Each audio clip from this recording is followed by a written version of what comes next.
Hello everyone, I am Pramadas, a certified graphologist, and today we are going to discuss graphology, the science of handwriting analysis. So friends, before we start our discussion, I would like all of you to do an activity. Since this is a class on handwriting, I would like all of you to write 2 pages of an essay type writing before we start. So for that, get yourself relaxed. Take 10 to 15 minutes of rest before you start writing.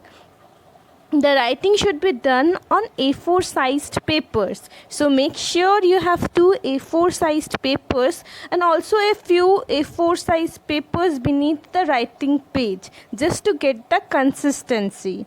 Make sure you are using a blue ballpoint pen. It has its advantages when you start analyzing your handwriting of your own. Then start writing on the table by sitting comfortably on the chair. Sit in such a position that your body weight is kind of balanced. And now write anything that comes to your mind. Do not copy from anywhere like magazines or books. Write something that comes to your mind instantly, like essay type writing, something about yourself or anything. The total writing should be of 1 full page and 1 half page. That is, we need 1.5 page of handwriting for the analysis purpose. And when you finish your writing, put your signature there. And please note this carefully that you have to write on single side of paper, not both the sides. Like single side of first paper and then again single side of the second paper. So I hope this is okay with all of you, and first keep your handwriting ready in front of you and then listen to this and you will get to know more about yourself when we discuss the traits that can be discovered by handwriting. Moving to our discussion, like this girl in the picture, all of you who have joined to watch this video are probably curious to know what does your handwriting reveal about yourself, how have this branch evolved, is it scientific or not, and its history. So let me tell you. Handwriting is the physical expression of a mental, emotional, and physical state. Taken as a whole pattern, the handwriting is a picture of how the individual fills his life space. Right.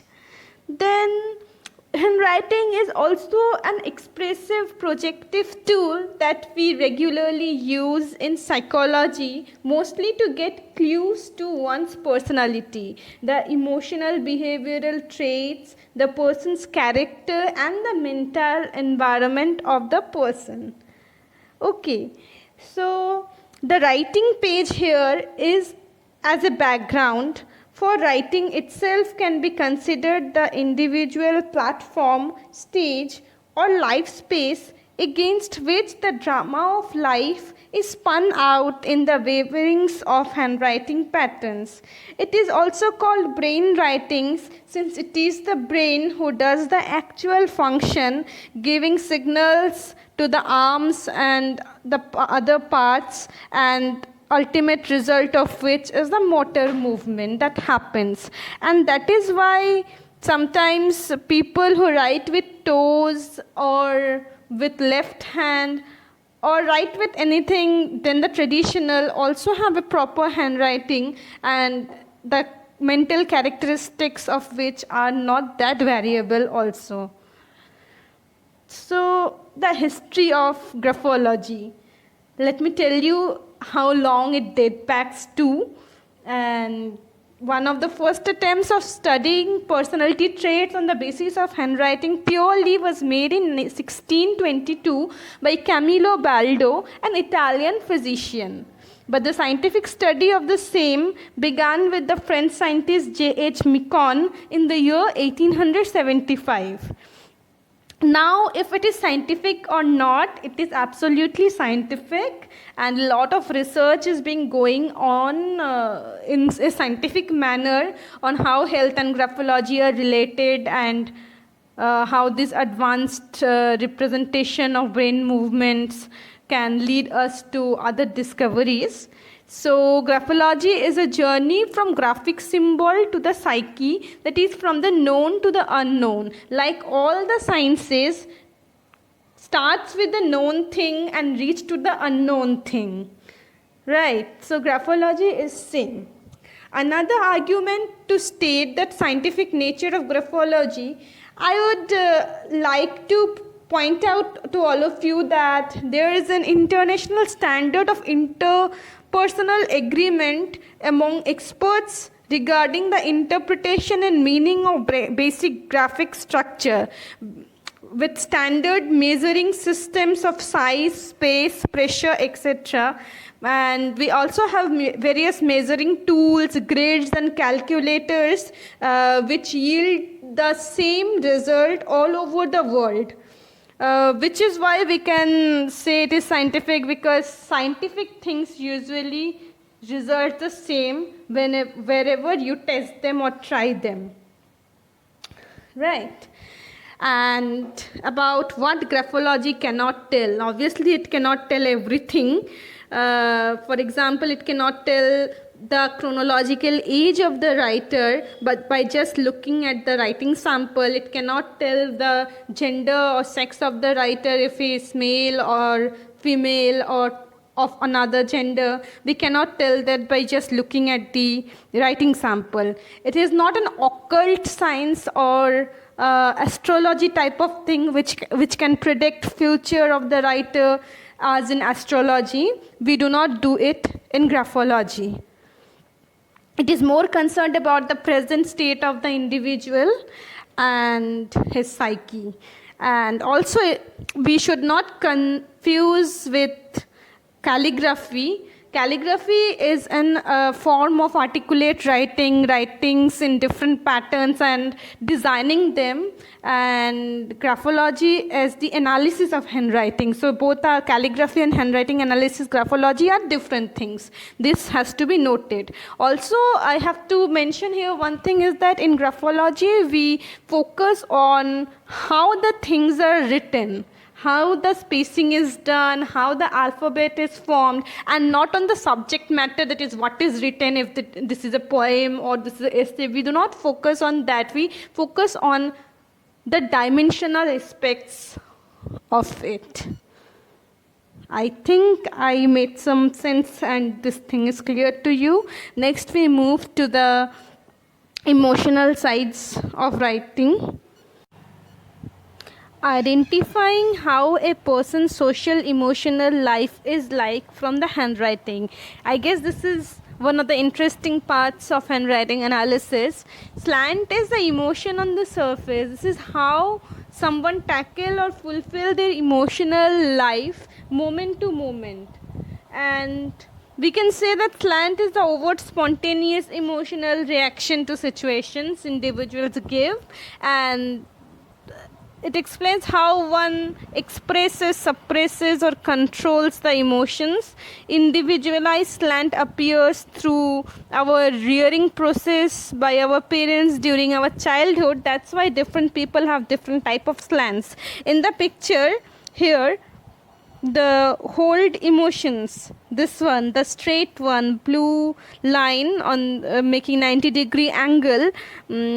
People who write in this way, straight on the paper, no left or right slanting, like this, no slant is written the way. We will discuss their characteristics first. So these people have a head over heart emotion attitude. This person is open to the experience of the moment, but his responses are cautious and considered. Here, emotional expression is under control. They are very controlling type of people. The manner is undemonstrative, independent, detached, and even indifferent. Once emotional control is lost, it's quickly regained in case of this person. Hence, the type functions well in emergencies and make a good leader or a contented loner. The person is self-interested and asks, what can this situation do for me? What is best for me?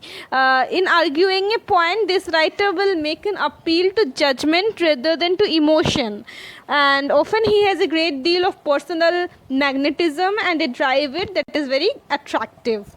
Okay, so now you know, and you can tell me if this matches with you.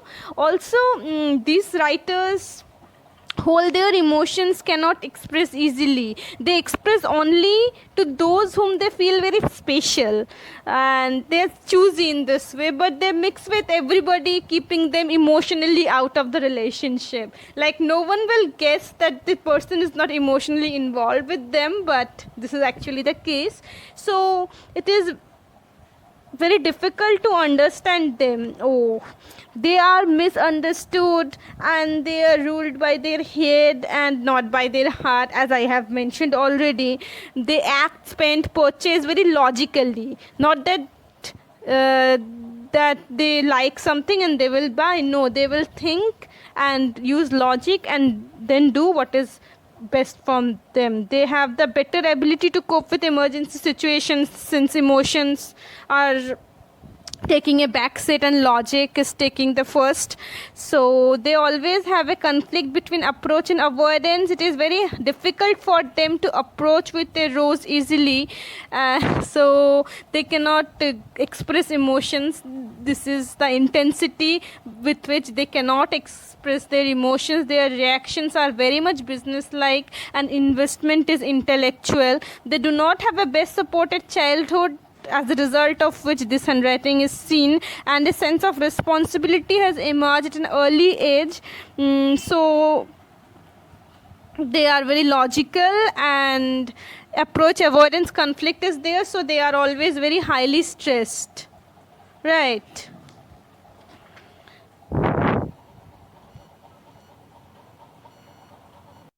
Now talking about the left slant in the picture, this reclined slant, those who write letters bending leftwards, like in this picture, this one, this navy blue arrow, like this, letters are shaped like this, the T, the Y, they are shaped in this way. So in this case, the left slant writers, we will discuss their characters. They are reclined, and this type of slant is mostly found in people where the father's role is very weak, on where the father has played a negative role. And also we can see that these people cannot identify with positive male characteristics, and also since the writing is little backward, if you can see towards the back side, not the straight side, reclined writers resist accepting progress or change. Another characteristic is they suppress their emotions. They are not very receptive, and they are tilted behind like the alphabets, and they cannot express. They have selected friends, like to remain at home alone, and they would prefer to listen to music while they are alone. They are many times good in professions and have good administrative qualities. They are close to their mother and does not have a good family life. They do not express, and slightly suspicious also. They need to dominate. They are profound thinkers. They write in F slant because in their childhood one of their parents were very strict and has not allowed them to fulfill their needs. Many a times F slant appears due to shock in later life, for which they have taken a emotional backseat. So this can happen after a traumatic event that happened in life also. And they have a immature attachment to the ideals and values of their mother figure, who has usually played the dominant role in shaping their social personality. Okay, so if we go to this more intense form, this violet slant, we can say that these characteristics intensifies, and the writer is showing the characteristics of the this navy blue slant in a greater extent. And one interesting fact is that it is seen that most of the rapists have F or G slant, but that does not mean that any F or G slant will be a rapist or an antisocial personality. This is just a finding that I wanted to share with you. And then comes this green type of writing, those whose letters are in the rightward direction, this right slant, who write like this, right slant. So usually this type of people whose letters are slightly bent are considered one of the best writers, and having a balanced childhood, they control between their feelings and reasons, and they can understand others with both, so they can understand the people best and have a balanced equation with people. They have the ability to cope up with social situations the best. They have best protected childhood, as I have mentioned, and B slant is considered the ideal slant in graphology. Like, people should write a little bent rightwards. That is what we practice people to do. And then the C slant. So C slant is this yellow one. So these people are impulsive, more we tend to the right side, more the impulsivity increases and the logic decreases. So they were more moody, impulsive, and laugh easily, cry easily, friendly, social, and they are always dependent upon others, have a nagging tendency. They will so tightly catch you that they deserve to be pushed away. They are C-slant because one of their parents have pampered them in their childhood. They are highly social, and the more the impulsivity, the less the logic. And in regard to the red line here, no control, and as you can see, this intensifies, so no control. So this is the thing. And what if one writes in multiple slants, that is both this vertical right slant and no slant left slant, we have a mixture of all the slants. What happens then? So such writers show unpredictable behavior. Sometimes they are very happy, and sometimes suddenly they become very sad. They are very vulnerable, oversensitive, unreliable, or indecisive. They are unable to decide whom to choose between their father and mother, who is right or who is wrong. This is because one of their parents are strict and the other lenient, or because both parents rarely agreed with each other while dealing with the child's day-to-day life, like quarreling in the family. So this is the result of it. And also these people are very inconsistent and subject to the moods and thoughts of the moment. The emotional nature is erratic. You never know how will they react when you speak something to them. They swing between repression and expression with a complete lack of prevailing attitude. The nature is nervous, undisciplined, and excitable, fickle, and lacking in good judgment or common sense. Inside, the person feels socially inferior and off-center. So this is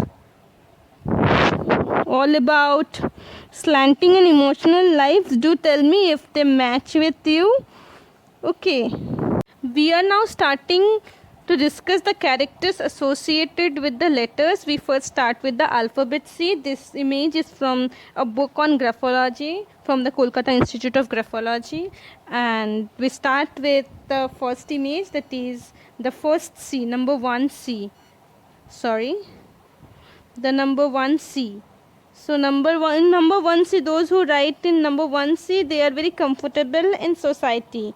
The number 2C, those who write in this form are very critical minded. Those who write the number 3C they are very harsh towards the opposite sex.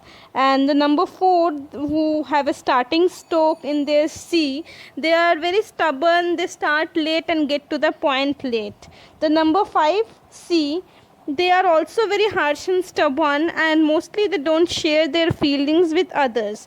And in number 6, these person have conceal their ill intentions while interacting with others. So be careful with people who write like this C. And in the number 7 C, this ink filled C, they are very sensual and they are very attracted by perfume, by junk food or costly attire, jewelry. This is all about C. Now let us reveal some more characteristics associated with different forms of letters. Since this is just an introductory course, I will give you only a few examples, because otherwise for every single letter called A, B, C, D and so on, there are as many as 30-40 variations of how people write them. So it will not be possible to cover it all in a 1 hour discussion. Right, so here in the picture, the first one is open top of letter A and O, where the open is, you can see this is open, both the top of A and O are open. So in this case, those of you who write in this way, I am sure you are very talkative and very frank. So because this is the character associated with writers who write A and O like open.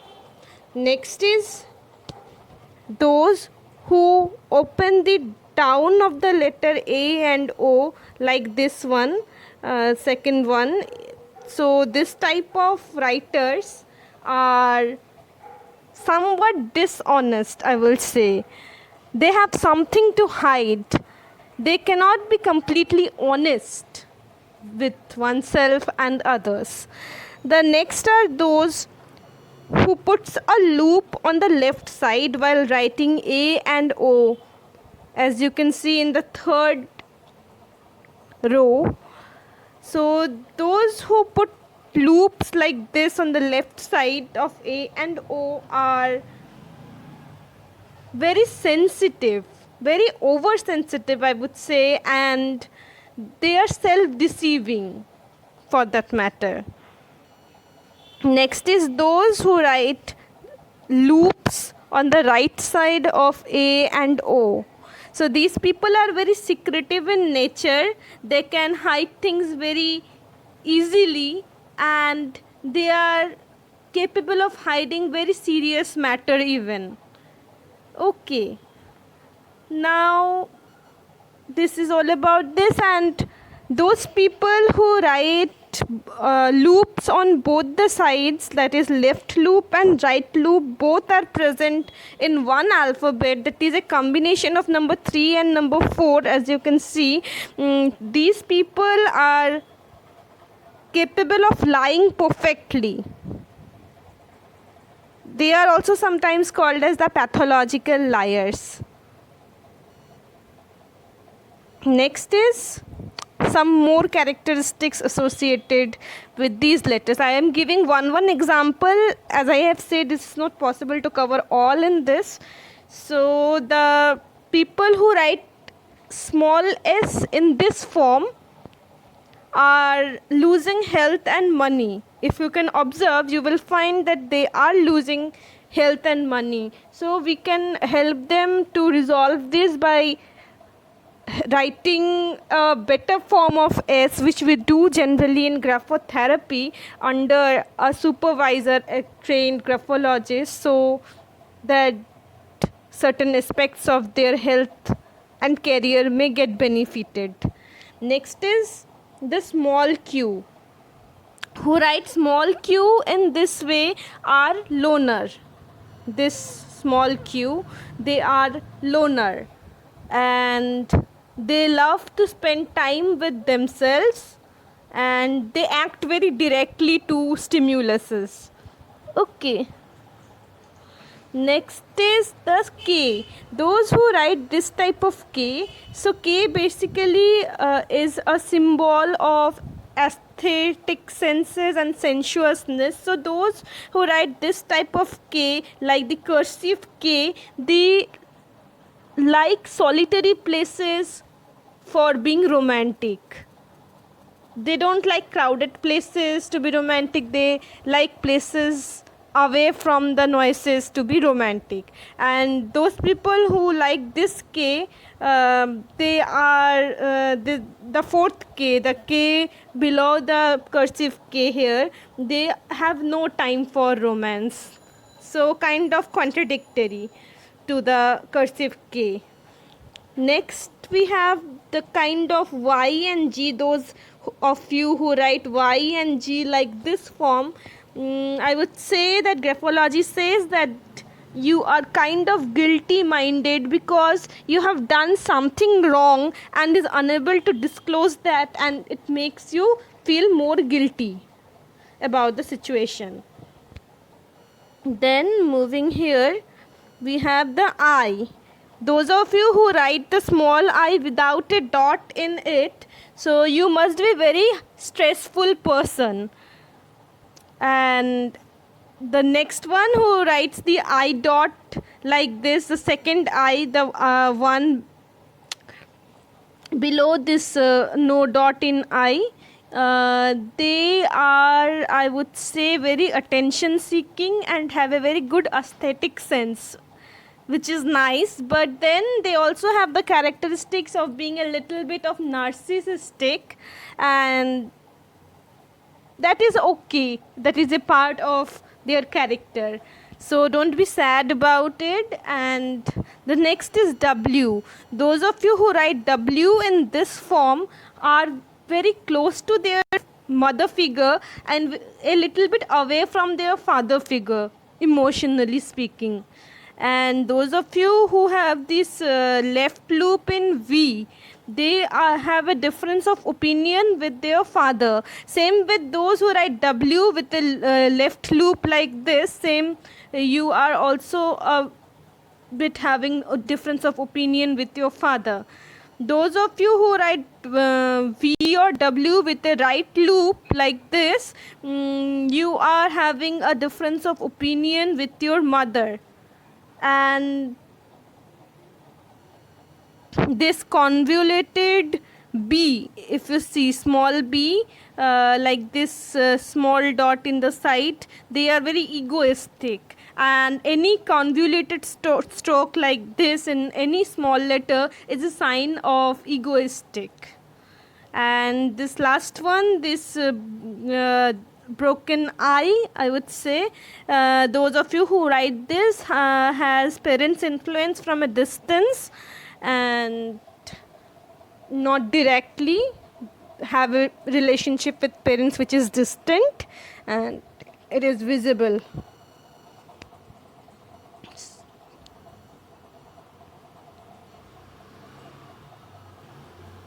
Coming to this slide, we first will study the writing of those who write everything in capital letters, like not in form fill up or anything, but in general, that is when you were writing this sample for analysis, you wrote like that, and they always write in capital letters, like this one, hello, I am on my way to school, like this. All the letters are capital letters. So people who write like this, they want to show a very clean and clear picture about themselves, like their lives and profession, everything is perfect and clear. And this is especially true when the signature is also like that, like all capital letters in the signature. But actually what they are showing is not the real face, that is not the truth. In reality they are hiding themselves, their characters, their doings and everythings, and inside they may be very much insecure about their lives, and also probably are suffering with lots of disturbances and are not being able to disclose them either. Okay, Next is the horizontal placement of signature. Suppose you have written the sample and in the end you have put your signature at the place of number 1, that is in the extreme left, either number 1 or number 2, that is extreme left. In that case, your horizontal placement of signature tells that you are a very conservative person and you trust only the known people, and do not trust or are comfortable around unknown people and strangers, and you do not share much detail or transact much with the unknown people.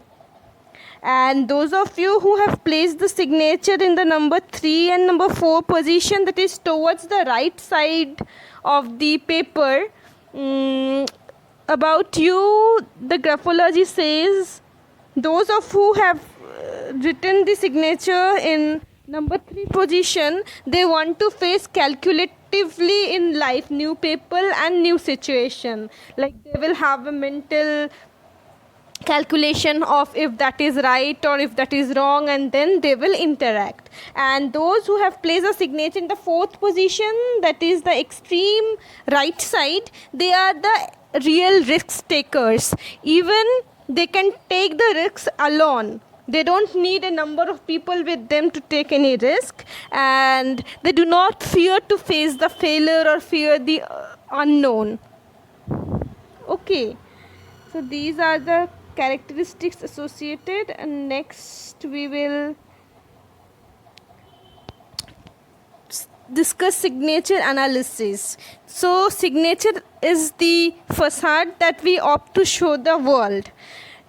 In case of the first signature, when I have put a dot in between the first letter of my name and the surname, those of you who write like this, putting a dot between your first name and the surname, you are the people who want to make distance with close family and friends, like maintaining the relationship but at the same time distancing yourself.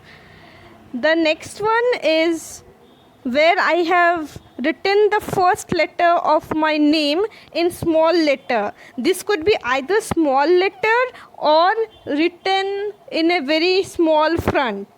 So those of you who write the signature like this with your first letter of the name in small letter, you are somewhat low self-esteem, but the person is also very action oriented. You do things and everything, but somehow you are lacking a proper self-esteem. Next are those who place the signature like this, the dot in the end of the signature. So here what happens is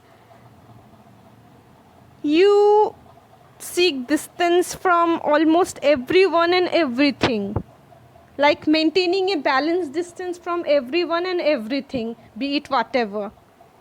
Okay. Applications of graphology. So in identifying strengths and enhancing them, most often in life we focus so much on the negatives and what is wrong with us that we forget to focus on what is right with us and what are our strengths.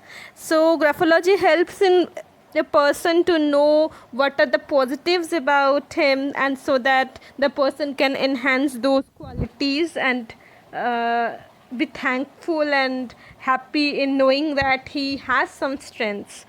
Then in identifying weaknesses and rectifying them with graphotherapy. So there is always a scope for improvement if one wants to. So in graphotherapy we can identify those areas of weaknesses and rectify them through supervision. Next is to help one choose career. So how graphology helps in choosing career?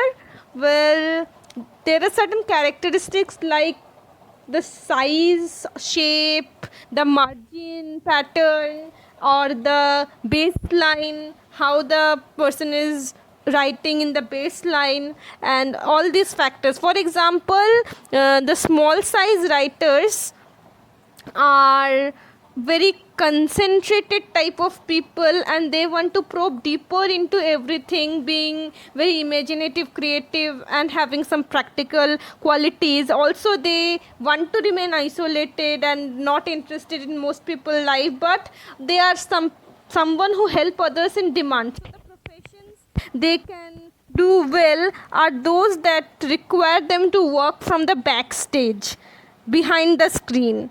Okay, so they are good in professions where monotonous repetition or detail orientation is required, like for professors and all that.